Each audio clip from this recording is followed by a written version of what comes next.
Hello, everyone. Welcome to our newest episode. I'm excited. We have a guest today.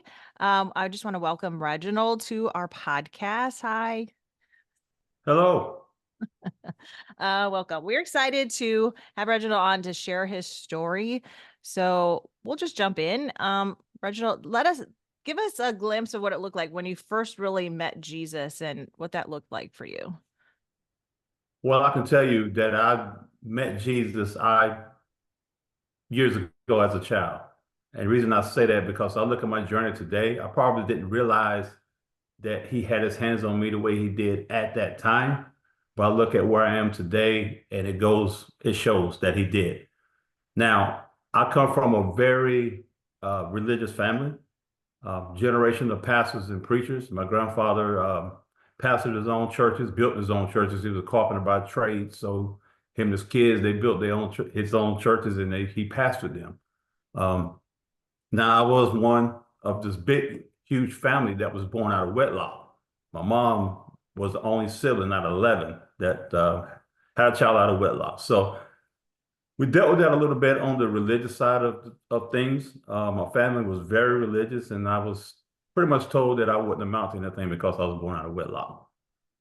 So I had to go through those kind of things in my life, from you hearing it from people you love and things like that. Now, granted, we're all grown now. Everybody's mindset has changed, and we all love each other, and everybody's cool. But growing up as a kid, I was just treated like that. I remember, my aunts wouldn't give me their kids hand-me-down clothes that we needed and things like that. So it was kind of tough. I thank God for my grandfather because he actually mentored me as a father figure in my life, and I used to stay with him during the summer or on the weekends. And I get out of school, he'll come pick me up and things like that. But it was real tough growing up. I went to church probably 3 times on a Sunday. Different churches and different events and things like that. We stayed in church, but my life was still in this kind of challenging moments and things like that because I remember when my mom would come home after working 3 jobs, and it was just me and my little sister, and she would come home and went to bed hungry because it wasn't enough food. It was just enough for me and my sister. I remember begging my mom one time to sign a waiver for me to work at Burger King so I can help pay bills, and she did it with me with the promise that I won't fail school and things like that. And then going through high school, I worked 3 jobs in high school trying to help provide, and then went to school. It's just one of those things. I feel like through all of that, being that young, going through that much, God had to have his hands on me. Because most, young people at that age, it's too much. It's too much for them. But I understand that God has taught me patience, and he's taught me how to deal with moments. And you have to understand everybody's moment is not the same. It's just whatever moment you're in, you have to handle it. You have to handle it with everything you got, and you got to get God's guidance. So fast forward a little bit. When God called me into his calling, the ministry side of it, I remember I was early 30s. I'm 52 years old now. Early 30s, I was having these dreams. And the dream was, I heard myself speaking. I saw a church, a white church, in this big, huge field. And outside of the church was a bunch of people. And I dreamed that, and it woke me up at 3 o'clock in the morning. The next night, it did the same thing, the same time. I woke up, I'm in a sweat from whatever it was, and I see this church and I see this field full of people. So the third night woke me up, same time. I looked at the clock, it was 3 o'clock in the morning, same dream. I said, God, it's got to be you. So I got out of bed, got on my knees. I said, hey, I know you're calling me to something. And I said, and I'll go. So I went and I talked to my pastor, and he licensed me as a minister. And from there, it went on. Now, keep in mind, I come from a very well-known family in the ministry. In our city, we came from in Greenville, South Carolina. And everybody was putting this in me. Hey, man, you're going to be a pastor one day. You're going to be this one day. they felt like the pastor was the ultimate call, which is really not. The ultimate call is what you're called to do. You can be a minister in music, you can be a singer, you can be whatever, you know. So I had opportunities to go speak at different churches and things like that. And I went to one church and I spoke. And the next day, a board member called and was like, "Hey, would you consider being our pastor? I mean, we really like, love your message." And I said, "Yeah, I'll consider it." So I went and met with him. And then the next day he called me and he said, "The board has one more question before we finalize everything." And I said, "What is that?" And he said, "Are you married?" And I said, "No, sir, I'm not married." He said, "Well, you can't be our pastor." So that kind of hit me in the gut. I'm like, all right, I'm out here trying to do, the work of Christ, the work of Jesus, and this is what I get. So, and it happened to me again. It happened to me like two other times where and I didn't even ask for it. I mean, I would speak at the church and somebody come and be like, "Hey man, we're looking for a pastor. You consider being our pastor?" Like I said, I wasn't looking for it. And but when they found out I wasn't married, they said you can't do it. It's that Southern religious kind of thing, I guess it is. So it kind of shot me down. And I went home one night and I was talking with God. I said, "Look, I'm not understanding this." I said, "I'm really not understanding this. You call me to do this. You call me to, to take the gospel and preach your word." I said, "But I'm getting turned down." I said, "Basically, I feel like I'm not good enough. This is what I'm hearing." And I kind of like got out of it for a minute. I would take an engagement here and there. I wasn't full-fledged in it. I went back to my church and I was more of like, I'm gonna do outreach ministry. That's what I'm gonna do. I'm gonna go feed homeless and feed the homeless people, do all the stuff outside of the church. I don't want to deal with the church, because these people, I don't understand. So then I was kind of deflated, and I got a call again for a church that was like way off in the woods somewhere. Never been there before in my life, and I'm glad that the church service was in the daytime, because if it was at night, I never would find my way back home. So, I went there and I spoke, and I left that church, and about 10:30 that night on a Sunday night, my phone rang, and it was the pastor of that church, and he said to me, he said that my congregation received you so well, I wouldn't have stepped down and give you my church. Blew me away. Now, by this time, I'm like, I don't think I want to do church. I don't want to be, no, and stuff like that. So I, I declined it. I thanked him for it, but I declined it. But God was showing me then, say, "Hey, man, you are good enough. You're good enough. Don't think just you have these few bad moments in life that you're not worthy enough for what I got for your life." So I kept doing outreach ministry. That was my comfort zone. I felt like I was called to do that. I felt good about doing it at the end of the day.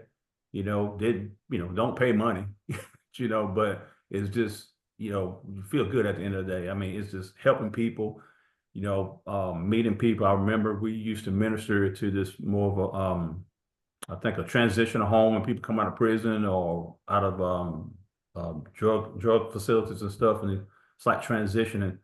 And we used to go minister to them and pick them up and hang out with them, take them to church with us and things like that. And I remember so many times that they ended up, getting focused, refocused back on life, following Christ. And I mean, he was so deep in the word, he was so excited about it, and the things Jesus was doing in their life. And I can't, man, I tell you what blew me away is the times that I get a call from their wives when they went back home and started their lives over with their families and talking about how changed their husband was. And he was like, "We thank you so much for taking the time to help him," and things like that. So that was my biggest reward, when it comes to stuff like that. Cause I'm like, man, you're changing lives, man, through crisis, helping you do this. And that's the most important thing, because that's what he comes for. He comes to help us change lives or change people's lives that wants to be changed. So fast forward a little bit, years later, I've spoken different places here and there. And, I never set a foundation where, hey, I'm going to be this kind of minister. I'm going to do this. I'm going to do that. I always knew that what God had on my life was different because I was treated different all my life. So I was like, this is going to connect some way, somehow, you know. Um, so years later, got married, and my wife, I told her the story about the church, right? And the people outside of the field years ago. That's 20 something years ago. And we went to church and we came back home, and she said, come here. She said, stand up against the wall, take your blazer off and put it over your shoulders.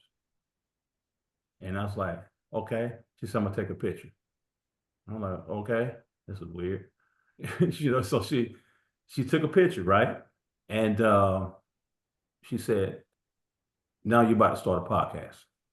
And I was like, I don't know nothing about a podcast. I don't know nothing about it. I'm like, okay, all right.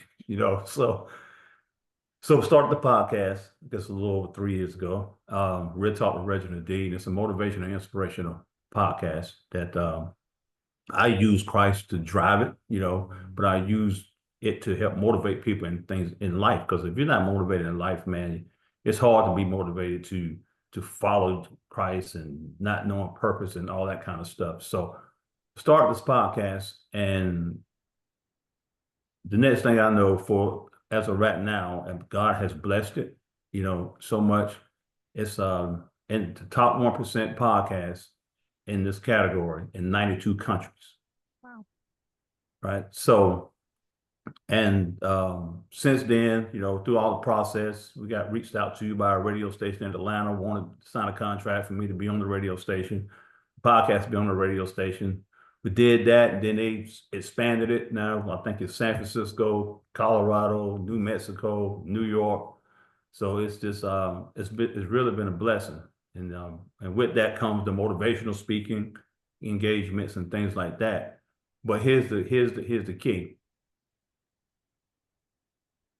When you look at 92 countries, right? That was that dream I had years ago. God was showing me your position or what I have for you, your purpose. He showed me the church, but he said, that's not for you. He said, that's why I showed you those people outside of that church. That's that multitude I want you to reach. And see, that's why it all comes together. Now I see that all these people in all these different countries is give me all this feedback and saying how much, I've changed their life through, it's all through Christ. I mean, it's not me, at the end of the day. I mean, I don't know, sometimes from week to week when I'm gonna talk about it, I can just wake up and God will speak a word, and then that's like, boom, there it is. So don't have anything lined out every week of what I'm gonna do. It doesn't happen like that. I seek his face first, and then he adds everything to it. So now we on a roll now. So now I finally, see what the purpose is for my life and things like that. So that's really how my whole life transpired at the end of the day. That's an amazing story. I have Yeah. things. That is. I had chills like so many times. The hairs on my arms are standing up. The one thing that really stood out to me overall was just the Lord's favor, like the Lord's favor, when he calls us and when we're chosen to be set apart by him, we're always going to see his divine intervention and favor just intrude our lives. And even in the moments where you're like, no, this environment isn't for me, and you kind of had a complex towards it at one point, and still though we're being faithful in ministry in some way. The Lord just brought another opportunity, and it's like whenever we're partnered with God in life, everything that we touch, everything we're around, it's going to turn to gold. He's going to multiply it. He's going to take dominion over that atmosphere and that environment. And that's kind of just the general theme that I just heard in your life story, that, his favor was just superior over everything. And even through the hardships, like you just saw God show up. So it's really, really powerful testimony. Mhm. Well, I appreciate that. I mean, I really believe that You know, you can accept Christ, but you got to understand Christ comes with a purpose. You know, yeah, we're supposed to worship him every day. We're supposed to acknowledge him every day, you know, but there is a purpose behind why you are here. And I've heard, coming from a generation of pastors and preachers, I've heard hundreds of sermons, but it's only one of them, two actually changed my life. Two of them out of the hundreds I've heard growing up. But the one of them that sticks out says, I must see wrong. And what it is, the way, and actually my cousin was preaching it. And he preached it like, you know, remember Paul in his journey on his way to Rome, he had all these challenges, you know, all these things were going his way, to get shipwrecked, you know, bitten by a snake and stoned and all this stuff was going on. And basically he said, God, I'm not gonna make it out here. You know, I'm not gonna make it. You know, I'm gonna die here. And God came and said, hey, be of good courage. You must see wrong. And the thing about it, when you think about that and the way he presented it, everybody has a Rome in their life. Everybody. I don't care what you're going through or what's happening to you right now. You have a Rome you got to get to that God has placed out there, your destiny, you know, your purpose, and get to the final destination that he has for your life, that Rome. Everybody has a Rome to get to. So you can't give up through tough times. You can't give up through challenges. You got a Rome to get to. The land of milk and honey. That's it. Wow. Yeah, that reminds me too. Like God has been really showing me lately, well, actually a while now, a seed of promise that he's placed in all of us. And we can't find it without him. We may not even know what it is or that it even exists, but it needs him, because when you think about seeds, they go in the soil where you can't see them. And so we need God to help us find it.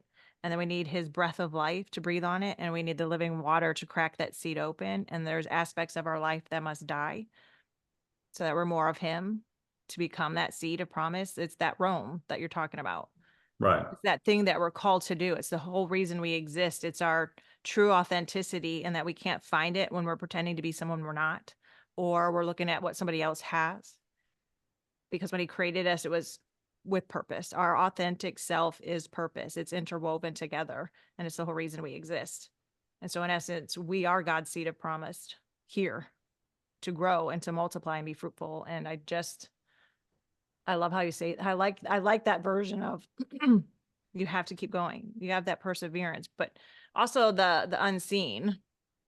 We have to remember, just because we can't see what's happening, because even Paul at that time, he didn't see in the spirit realm of what was going on. He was just seeing in the fleshly world around him of what was going on, instead of realizing that there's a whole bunch going on that you don't see, just like that seed under the soil.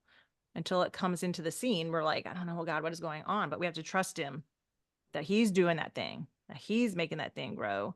And in your story, what really stuck out to me was perseverance. You just kept going and said, you're like, I'm not sure what you're doing, God. I'm not seeing what you're trying to say here, but I'm trusting you, and I'm just going to keep moving, because I know that there's something, there's something. It's that perseverance. And that's what I really pulled out of your story, is just the faith and that hope to keep moving, even though you didn't see what was going on in the unseen. Right. And And then it also shines a light on relationship over religion also. You know, kind of like when Jesus faced the Pharisees, just that moment of like, okay, we really like, you're really more worried about the law here than you are, you know, what the Holy Spirit wants to bring. So, you know, that's really powerful too, just being turned down time after time and time again, and how actually that was the Lord that was allowing their hearts to be callous in that way, because he knew that's not where you were meant to go. Right. So it's like he will block certain people's hearts from seeing completely, seeing fully, to, in a sense, direct us and guide us into our proper placement where he wants us to be. Because otherwise you would have probably been in a church, you know, preaching Right. and ministering, which you still would have had amazing impact, but he knew he was calling you outside of that. So that's really powerful. Mhm. Yeah, I know that, you know, life does have challenges, I think a lot of times, and I don't know who's listening to this, and I don't know, God has just put this on my heart, that we have challenges and sometimes you feel like giving up. But I've been through, and I didn't told you half of my life, but I've been through situations I faced death. You know, I've been in some situations where people around me got killed, and I somehow God got me out of it. Wow. Um, so it's been those things. And what I realized that once you get to a certain point in your life, and once you see, hey man, this is just too tough, this too much, you start seeking God more. You know, and I came to a point in my life, basically I said to myself, I don't have nowhere else to go. God, here I am. And then once I surrendered, and I tell anybody, once you surrender and let him take it, because you can't handle it, let him take it. And then you'll be in a much better place. Stop trying to do it on your own. Because I'm saying to myself, I done messed it up so these many times. I need to, might as well just give it up, man.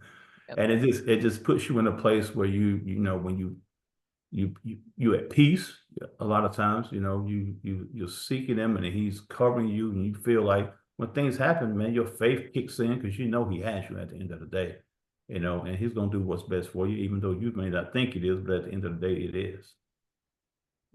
Yeah, his yoke is easy and light. And every time we turn our focus from him, we take that off and we put the world's heavy burden on. And then we're like, why do I feel heavy? Or why is it so chaotic? That was something I had to learn, is every time now I realize when things start to feel really out of control and chaotic, I'm like, oh, I moved. I'm going to move back under you, God. I somehow got out of your yoke. I got to put that back on. I know every single time now, and I want the listeners to really hear what I'm saying there. When everything seems so out of control, you moved. God didn't move. You moved. But draw near. He tells us, draw near, seek me, go back. He takes you back every time. He's just sitting there waiting for you to go, oh, wait, I'm up here. Oh, wait, you're still over here. Turn around. And then you'll feel that peace settle over you again. And you're like, okay, now I got the easy God yoke on again. And now I can listen again. And I love that God is so kind to us and so merciful that he allows us to do that. He allows us to turn back and go, oh, wait a minute. I got out of order there. Let me get back to the steps you have for me. So I love that you brought that up. Yes, he's so merciful. If it wasn't for his grace and mercy, I don't know where we'll be today. Agreed. Right? That's amazing. Well, where can our listeners find you on like social media, which we can post those links too, but obviously your podcast is called Real Talk, right? Right. Yes, you can go to Real Talk with Reginald D. Podcast is on Apple Podcasts or any podcast networks that anyone listens to.